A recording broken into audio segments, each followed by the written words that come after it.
बदनामी हा criminal offence आहे.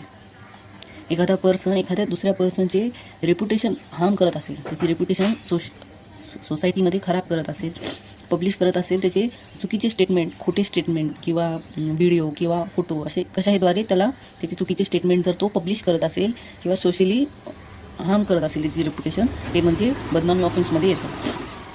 तर बदनामी हा क्रिमिनल ऑफेन्स आहे. मग त्यामध्ये समोरच्या व्यक्तीने चुकीचे बोलून त्याची रेप्युटेशन खराब केली असेल सोशली, किंवा लिहून, किंवा एखादे चिन्हे सिम्बॉलिक दाखवून, किंवा हातवारी करून, ऑनलाईन पोस्ट करून, अशा सगळ्या त्यांच्या वागणुकीला डिफॉर्मेशन ऑफेन्स असे म्हणते. मग त्याच्यामध्ये त्यांचं ते इंटेन्शन आहे की हो त्यांची बदनामी झाली पाहिजे, हां त्यांनी त्याचं नॉलेज आहे त्यांना की हां असं केल्याने बदनामी होईल. ते सगळे रिझन की ते बिलीव्ह करतात की ते माहिती आहे त्यांना की हां असं केल्यानं असं होणारच आहे. या सगळ्या गोष्टीला डिफॅमेशन ऑफेन्स असे म्हणतात. आणि हे त्यांना हार्म करू शकतो हे त्यांना नक्की माहिती आहे. त्याच्यामध्ये लॉ ऑफ ॲप्लिकेशन कुठलं सेक्शन लावता येईल तर आधी 2023च्या आधीच्या नियमानुसार IPC सेक्शन 499 यामध्ये डिफॅमेशनची डेफिनेशन येते आणि IPC सेक्शन 500 ह्याच्यामध्ये पनिशमेंट येते. हे 2000 आधीच्या BNSच्या आधीचे IPCचे सेक्शन आहेत. आणि आता प्रेझेंटमध्ये आले ते रिप्लेस झालं, IPCचं BNS झालं आहे. मग BNSमध्ये फक्त सेक्शन बदललेत, नियम, डेफिनेशन आणि ऑफेन्स सेम आहे. तर पनिशमेंट काय मिळते? पनिशमेंट मिळते 2 वर्षाची पनिशमेंट मिळते आणि फाईन.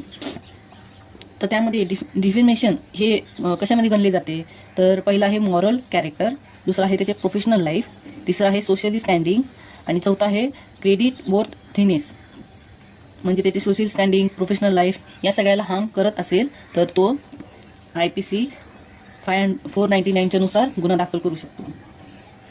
नॉट ऑफेन्स कोणती डिफॅमेशनमध्ये येणार नाही ऑफेन्समध्ये तर truth spoke for public good, पब्लिकच्या चांगल्यासाठी जर कुणी खरं बोलत असेल तर ते डिफॅमेशनच्या ऑफेन्समध्ये येणार नाही. दुसरं आहे पब्लिक सर्वंटवर ओपिनियन देणं, समजा त्याची सेवेमध्ये काही चुकीचा बर्ताव असेल किंवा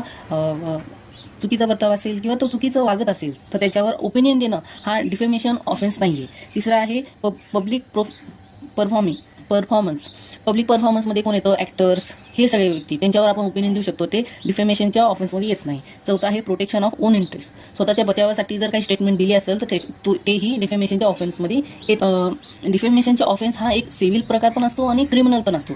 तर क्रिमिनलमध्ये असं येतं की त्याला पनिशमेंट मिळते ॲज अ जेल, आणि सिव्हिलमध्ये काय होतं की पब्लिक डिस्ट्रीब्यूट होतो आणि तो कंपेन्शन देऊन सुटू शकतो. तर हे 2 वेगवेगळे प्रकार आहेत. हा टॉपिक शॉर्ट नोटमध्ये मराठीमधून आपण स्टोरीसारखं समजून घेऊयात. तर डिफॅमेशनची मिनिंग आहे बदनामी. बदनामी हा